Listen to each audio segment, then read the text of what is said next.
अञ्जनासूनुरव्यग्रो ग्रामशान्तो धराधरः भूर्भुवस्वर्मर्हलोको जनो लोकस्तपोव्ययः सत्यवोङ्कारगम्यश्च प्रणवो व्यापकोमलः शिवो धर्मप्रतिष्ठाता रामेष्टः फल्गुणप्रियः गोष्पदीकृतवाराशिः पूर्णकामो धरापतिः रक्षोघ्नः पुण्डरीकाक्षः शरणागतवत्सलः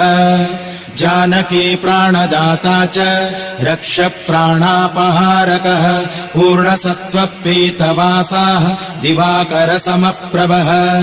द्रोणहर्ता शक्तिनेता शक्तिराक्षसमारकः रक्षोघ्नो रामदूतश्च शाकिनी जीवहारकः भूभुक्तारः हतारातिः गर्वपर्वतभेदनः हेतुर्मा